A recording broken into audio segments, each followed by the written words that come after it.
Hi, Fabian. Hi, Kārlis. How are you? I'm very fine. How are you? Yes, great. Thank you. Okay, so we have a bit time passed between our second test that we did after our first test's reveal results. And of course, we had some technical issues again. We managed That to... was a nightmare, actually. Yeah. Tough. That's when you tough. don't do this kind of things every day, then it's a challenge the first couple of times. But Yeah, and it's so much work. If someone will do this for the first time, knows exactly that it's a lot. yeah, if you want to do it more or less right, it's difficult. Yeah. But yeah, and then we botched the main audio on the video. So we left, due to a technical glitch, we left the DI signal residue in there. So to rescue that a bit, I uploaded our files to SoundCloud. And that's always a better idea because in YouTube there's always compression going on. Yeah, and on SoundCloud too, but yeah, but a little bit less, I think. Yeah, I think they're both decent for this kind of thing. But where SoundCloud was actually, as I understood, much better is that you can jump around to very specific points very easily because you see the wave shape and you know, it's very precise. And as the differences are not night and day by far, it is a very helpful thing to have that option. Especially if you want to have quick jumps between the audio files. Yeah. And that is, I think, also this sort of experience that you have on SoundCloud when you jump on a specific spot on the same clip on the 4 instances. It's as close as you can get to this experience that you have firsthand when you play the units and switch between them. That's you can't get closer to that without actually playing them.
So before we do the reveal, did you have a favorite?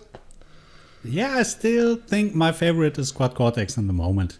For me, it's all about how it feels when playing it. And I played all the units for a long time. I wouldn't say because I haven't played Quad Cortex for a very long time, but I played the others for a very long time. So I know how they feel with specific captures. And now with Quad Cortex, it feels the best, at least in the moment. So I can say I have my favorite. If I would rank this, I would say it's definitely the real thing, because the real thing is the real thing. So nothing against the real thing. I would say it's always the real thing. So the second would be the Quad Cortex, and the third one will be NAM, and the last one will be ToneX. Although I played ToneX so long and for such a long time, and I would still be happy. It's just those tiny little nuances. I barely can hear them, to be honest. Yeah, we talked about that. Yeah, and it would be great if we can go into this in detail too, because I think it's important to be honest about this. At the stage where this is, it's like the honest take is that it's extremely hard to consistently differentiate between them. And even the more, I'm really positively surprised by how well quite a few of our listeners have done in the test. They must have good ears. So so the big reveal of the second round.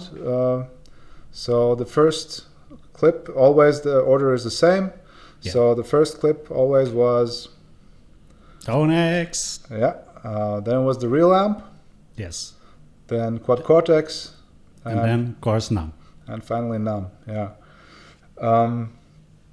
So this time around, this second video got less views because it, got less attention as a follow-up thing, as it usually is the case, and there were less people that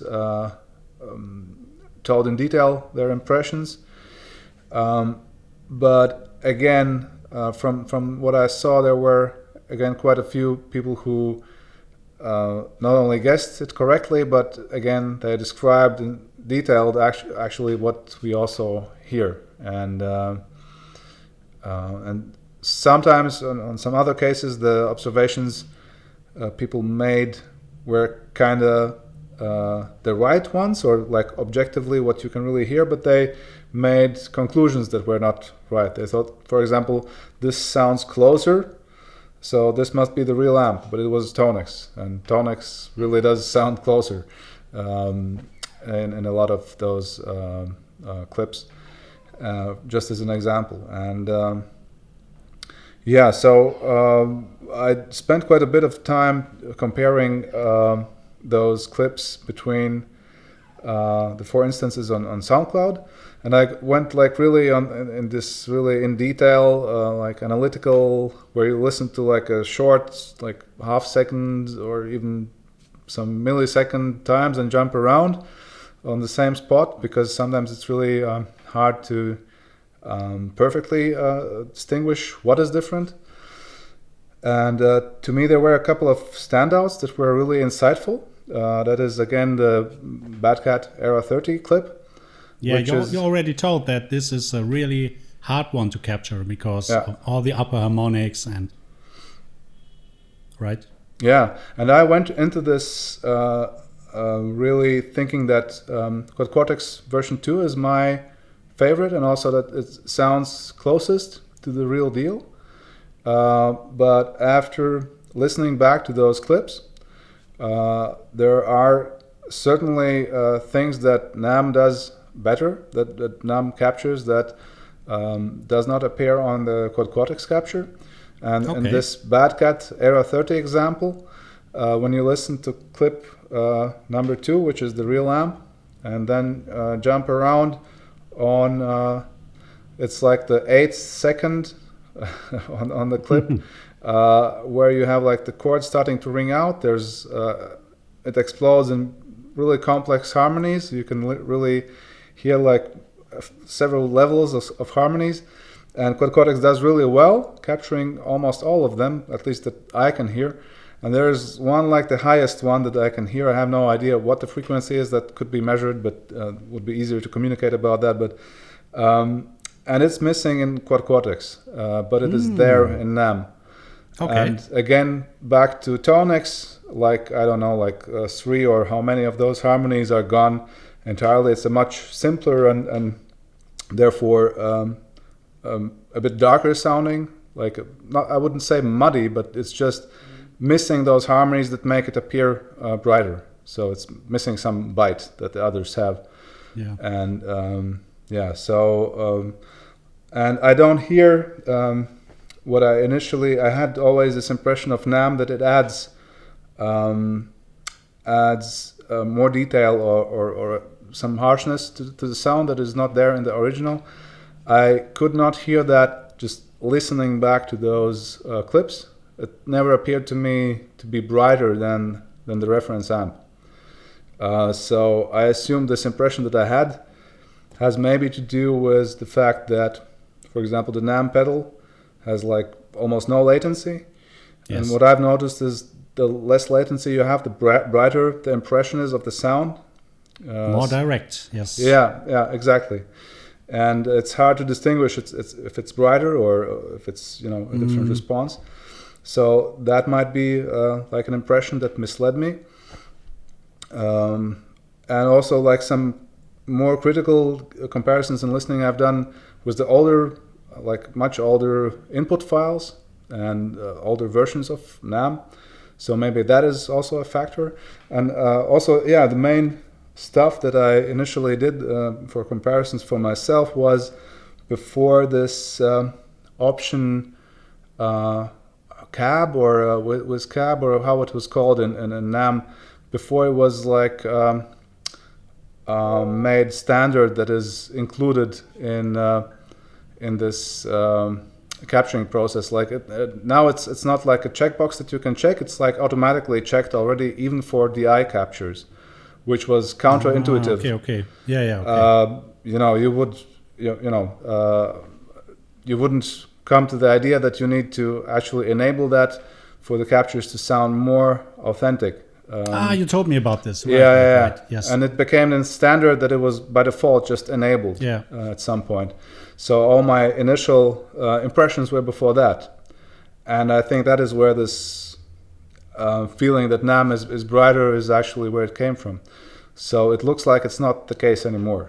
So I have to redact those statements or correct them. So yeah, it might be. And the same with the NAM pedal. It's the fastest, if you so will, because it has just, I think, 0.8 to 1 milliseconds latency. That's basically actually really nothing compared to the other ones. Yeah. I'm not sure about the Quad Cortex and the ToneX. I think they're around 2 to 3, something like this. Depends also on the signal chain, but with the Diamond player, you definitely get best latency. Yeah, definitely, and you can feel it. That's definitely for sure. Yeah. So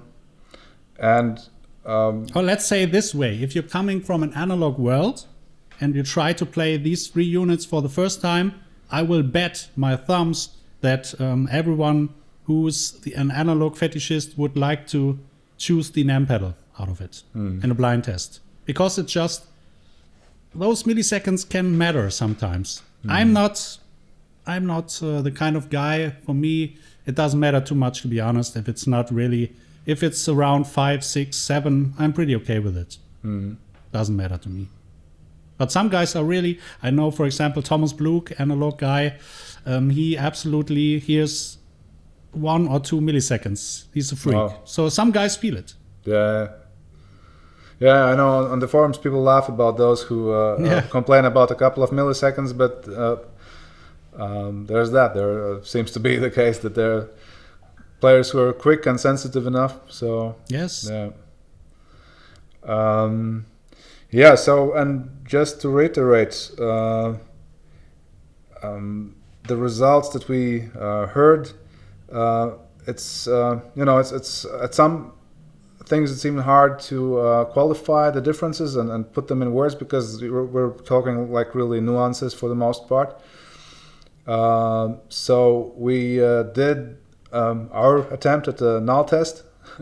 Yes, you did it. So we didn't go by any scientific methodology, scientific methods, or so take that with a grain of salt. It was our first attempt in this form for a null test.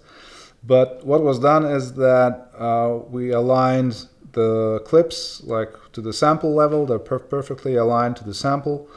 The levels between the real amp and the each of those iterations of the capturing platform are also aligned as humanly possible, just as were the gain levels while they were captured and so on. So we have that. We'll blend in some of the results, in the LUFS, LUFS, how that looks. And it's pretty interesting. Yeah. You sent me the file just to listen. I thought, man, this sounds so ugly. But that's the thing.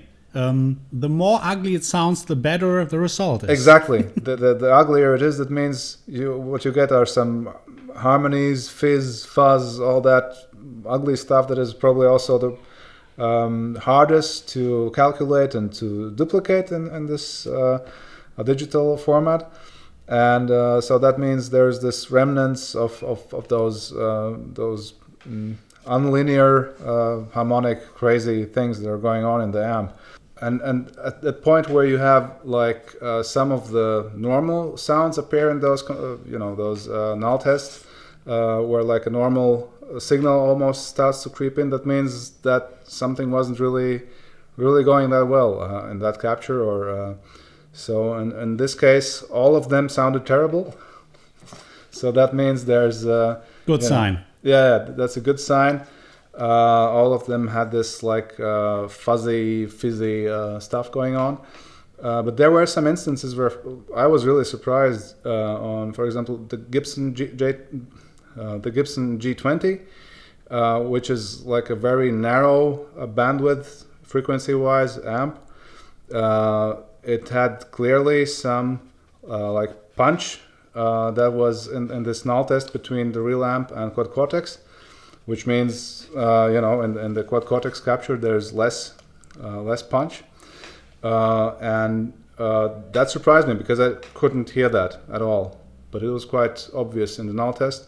And the ToneX for that particular amp was also having that, less of the punch, and in addition there was more of the harmonies and all that stuff, so it cuts quite a lot of additional stuff compared to Quad Cortex. But again, quite a lot is we're still talking nuances, and again there were always in the first and the second test there were always also people who even understood that this must be not the real amp, but I prefer this. And that's the thing. Yeah. That's the thing. And from the null test, I think it's easy to see that maybe NAM was the best. You taught me this also. If you look at the LUFS, if we did it right, I mean we had some graphic there, and it also said that NAM was the best, then Quad Cortex, and then ToneX. And I mean, still, I'm not sure about this. I have to be honest. From a player's perspective, I think no. If you ask me, I still prefer. I mean, it's hard for me to decide between Quad Cortex or NAM because it's so close to the real amp. It's really hard to tell. Even it can be that some amps might be better with this capture process or with the other. I don't know. You have to test it really out to make sure. That's why we also did the test with all the different amps, with all the different gain stages, and it's definitely hard. And I would absolutely fail in a blind test, to be honest. Maybe not for ToneX, because I played ToneX so long, I know the weakness of it. Yeah. Especially for the pedal. And I think it's also an important point that you mentioned again, hardware-wise, because that's how those things are being used. So, but again, still, it's all of them sounded great. And but what you mentioned, that the various different amps that they highlight specific areas of tone and differences maybe, but those differences in the Null test between the capture platforms, they were pretty consistent actually. I was surprised about that. So it's it was always like Cortex was a bit above ToneX, and NAM was quite a bit again above Cortex. So there is a hierarchy, at least in those Null tests. For the scientific test, NAM definitely is a winner. Okay. If you like the pedal and the how you use it, if anyone has used a NAM player, it's a great pedal, but it's dodgy to play around with it. I know you have it also. It's a little bit more not dodgy, but it's more complicated and feels a little bit old-fashioned compared to maybe the Cortex, which has touch display and it's a lot more intuitive. Yeah, but it's like its strength is the performance, basically. Yeah, right? absolutely. That's what it does. 100%. Yeah, but again, for NAM, you have not only just this one pedal, but you have ever more and more hardware that is being released. And I also had the Hotone, the Stage 2, but still, it was more like a Temu version of it, if you ask me. Yeah, but not good enough. XFX is promising to incorporate NAM. Yeah. And I bet that XFX will be pretty much the same as the NAM player from the Tisanti. Yeah, so I'm pretty sure. It looks like NAM is on the way of becoming like the new CD format. Yeah. And I think it's a good thing, because I don't know if at which point it makes sense for all the many companies to compete with their unique capturing algorithm, and it's if somebody does it right to the level where everyone says, okay, this is close enough, and Actually, so interesting. Actually, it would be really interesting, but that's a whole other thing, and might be stupid also. But if some of these technologies will create something really new, something more innovative, I don't know if it's even capable of, but maybe that might be modeling also. I'm not sure, but that would be also interesting, if you ask me. Yeah, probably the next step is this cross between modeling and captures, like interactive capture, or like one capture of an amp that has like all the layers of all possible EQ, changes and interactions and so on. But I assume that is actually much more complex than one might think. But I bet in a few years, actually, when you look back, you say, look at what we got and what we have now. Sure. But the thing also is, if you ask me if it becomes too perfect, I'm not sure about it, actually.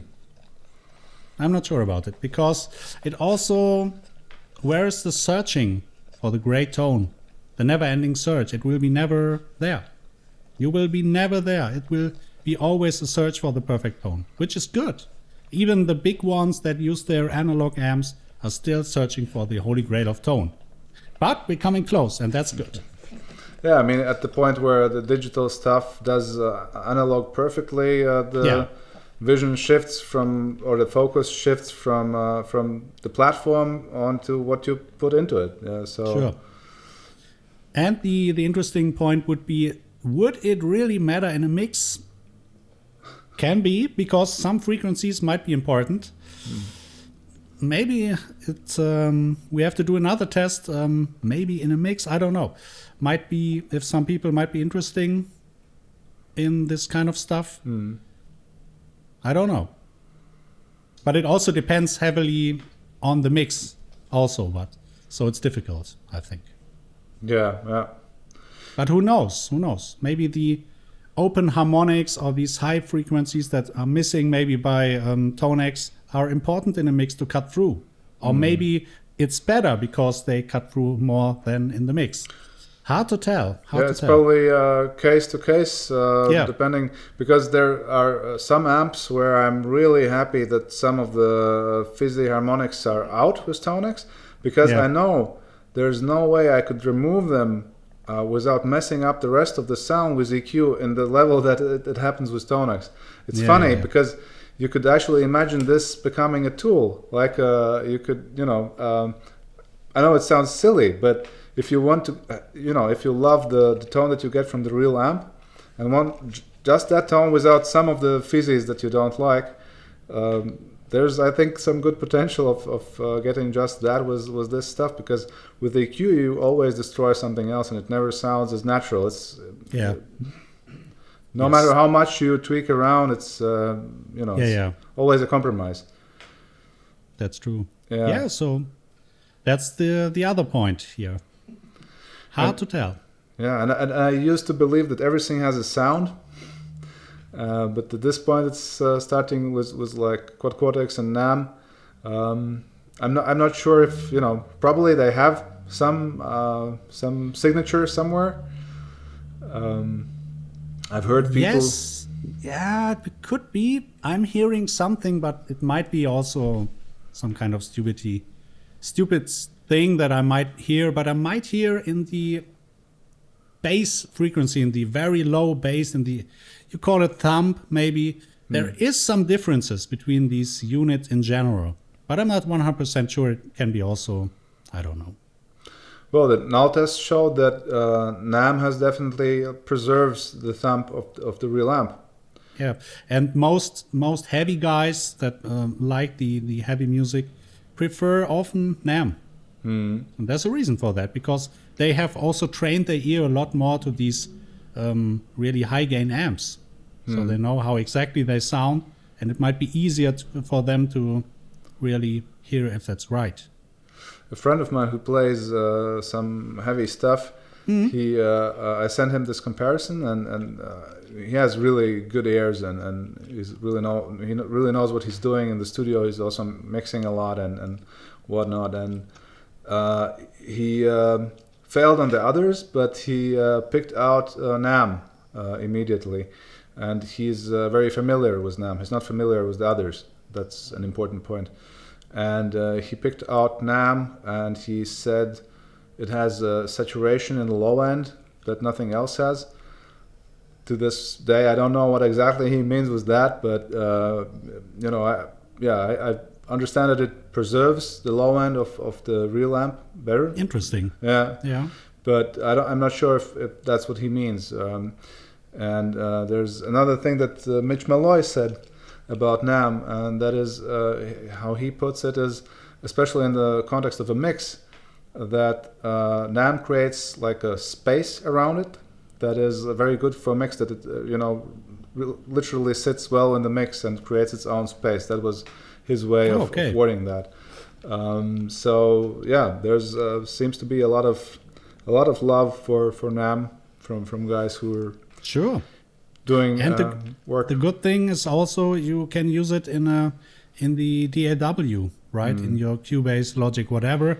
While with Quad Cortex you have to put in the pedal. So it's definitely a lot more easier to work with these things like NAM and ToneX for the recording purpose. Yeah, but then there's this next thing or level, and that's like if you are into an autonomous unit that plays back the captures, and does everything, even if you need on the go, then this is where Quad Cortex is basically king, one could say at this point. Yeah, absolutely. You can clearly the case. Yeah. The most biggest processor, I think. And the difference between NAM and Quad Cortex, apart from a Null test where you kind of quite in a detailed way can see or hear what's going on. To the ear in a real scenario, it's way harder to pick out the difference. It's at a point where it doesn't really matter much. And that's what you're saying. In the end, I don't think it matters too much. It's just a personal reference, maybe. You like maybe the more attack you get with less latency, that might be your pedal. But where are all the effects, someone might say? Or where's the user-friendly UI? You might choose Quad Cortex. From the cost, it's another another thing. But then again, you can also combine it. I mean, that's a cool thing.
Yeah, so that was our couple of little tests and our go at the Null test to see how these three things compare to the real amps. And yeah, there's this saying, you can't go wrong, seems to apply in this case. And as for, as for ToneX, which is kind of like the weaker unit comparatively to the others, but again, to put it in perspective, it sounds phenomenal. It sounds like a studio, you can get studio level sounds absolutely from a box that is this size and that costs 150 euros and comes with the software. That's phenomenal. So yeah, so actually that's the winner if you ask for the money, right? Yeah. So everyone is a winner in their own way. But what is your favorite currently? Yeah, for me it's between Cortex and NAM, and this was very insightful for me because I understood that for NAM I was writing on some older impressions that are actually not true anymore, probably. I myself want to do some more like playing and compare them feel-wise. I haven't had the time now to comment on that, but from the listening, there's NAM is definitely on the same level as Code Cortex. Even like in those minute details when you listen, and it gets some more harmonies right, and this thump thing in some, for like the GA20 example, it gets that right, and you know, so there's like objectively some things that you hear, not only just, you know, this, it's always a bit abstract with those null tests that you see the LUFS number, and okay, in theory it's better, but you know, it's hard to grasp what exactly is better, and here you just see or hear the specific areas where, you know, NAM can be better.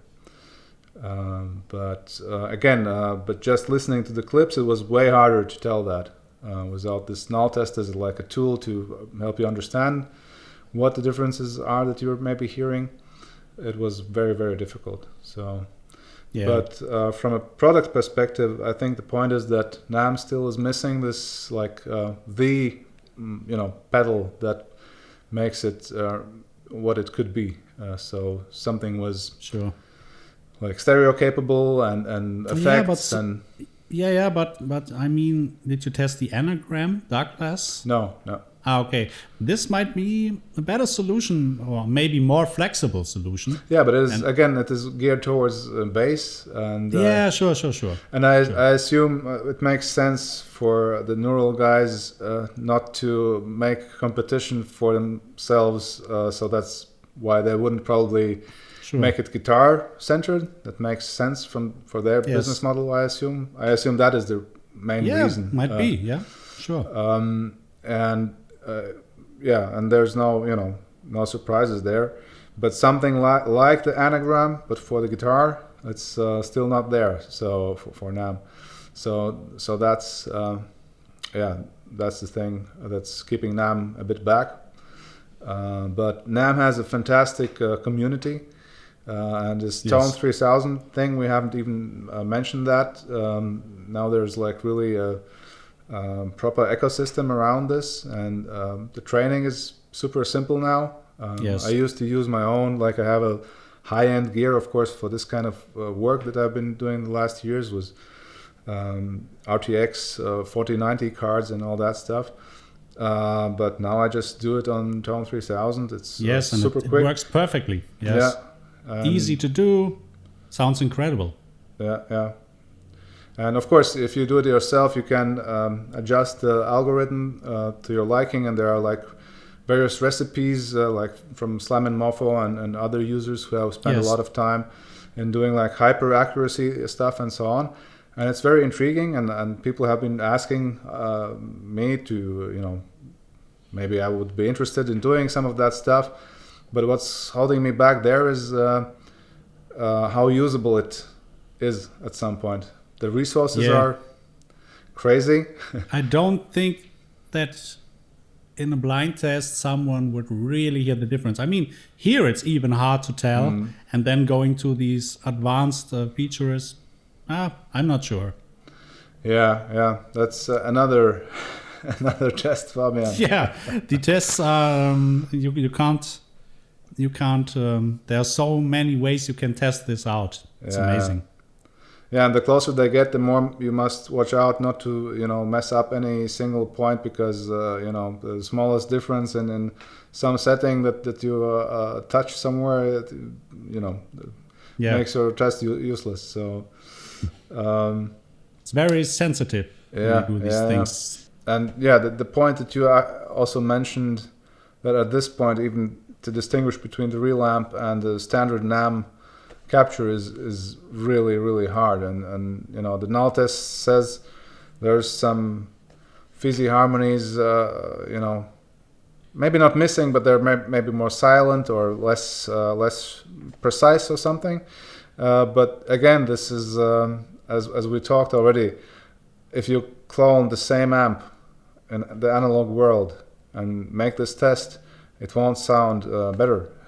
No, and the thing is also, in the mixing later, these frequencies will also be cutted.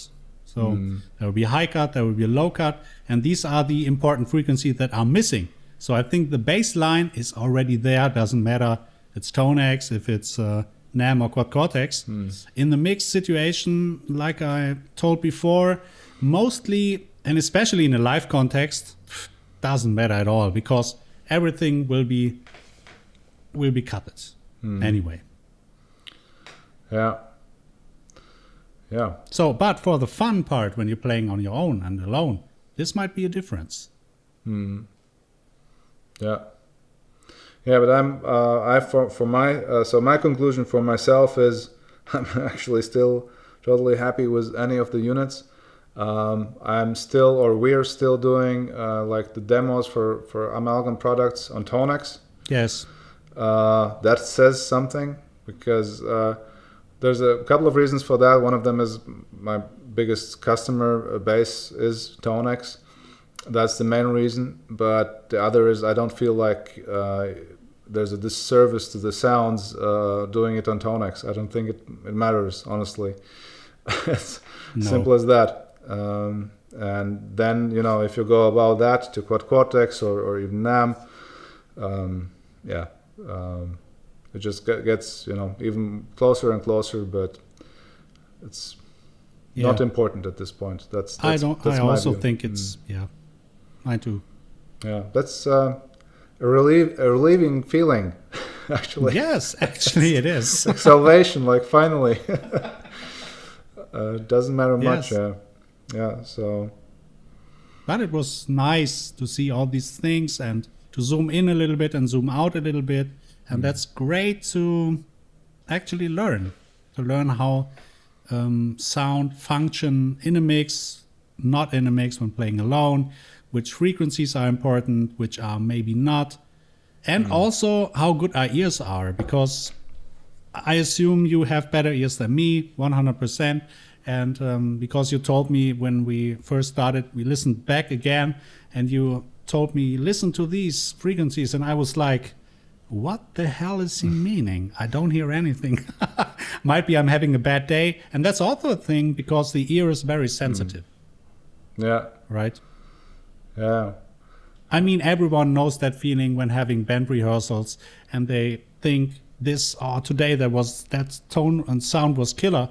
And then the next day, everything is the same, but it sounds awful.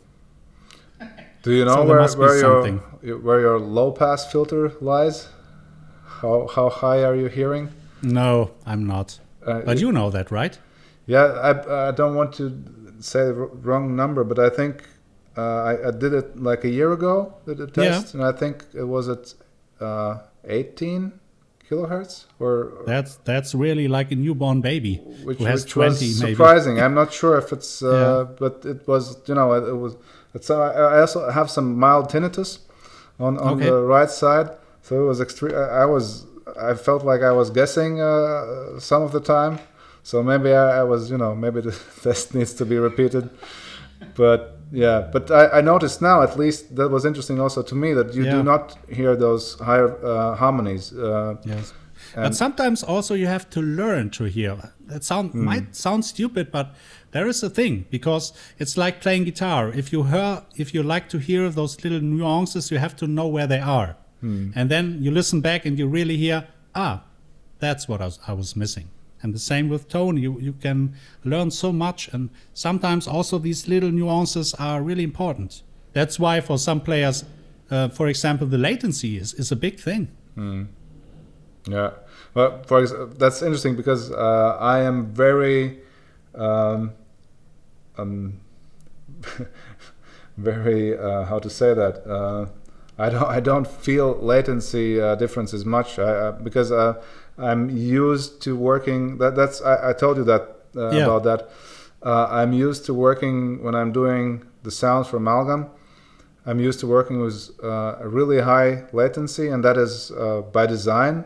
I want that to be the case because I want to perceive the sounds as if I'm listening and not just like playing, because I'm always. Actually, what I'm usually aiming for are some sounds that I have in mind from records or some recordings and so on. And as soon as I minimize latency, it sounds very different. It's a completely different experience, sound, and if I go by that, the sounds end up, to me, wrong. Not what I'm aiming for. Interesting. Yeah, interesting. I understand it's probably really weird. Yeah, but it works. I mean, your captures sound fantastic, so must be something. Yeah, it's interesting, and I know that there was this issue with the older NAM releases, that there were like in some of the captures there were like Delay. latency, like a delay or Yeah. latency built in, and in my quality control, I didn't know. It didn't occur to me to look for latency issues, so I didn't catch that because my latency is always like huge. It's, like tens of milliseconds, by purpose, and so that's yeah, and I understood I'm not sensitive on latency. I'm not, even if I'm trying to detect like, I don't know, 10 milliseconds, it's really hard for me. Yeah, me neither. Sometimes when I'm just plugging in and it says maybe, I don't know, 8 or 9 or even 9 is good. I don't feel too much, so it's okay. Yeah, but as you mentioned, Thomas hearing like or feeling like 2 he's crazy and he really feels it. You believe it. It's yeah. Wow. Okay, so right. let's wrap it up, and this was really had a lot of teaching moments for myself. Yes, for me too. I learned a lot. A lot of hours of fun. Especially level matching, right? And that's pain, yes.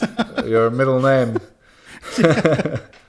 Was hard, but it was great because you always learn something. Yeah, that's good. That's true. And again, thanks to you guys for commenting and giving your opinion on those tests that we did. That was great.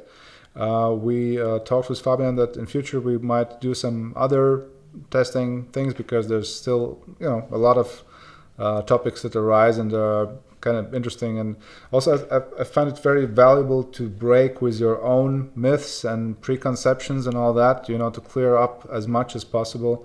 Yes. And I'm happy about the result that I got rid of some of my wrong assumptions, and I think it's a good thing to be open and transparent about that. Always be open-minded. Always a good thing. That's the only thing that makes sense. Yeah. Okay. Nice. Thanks, guys. Yeah.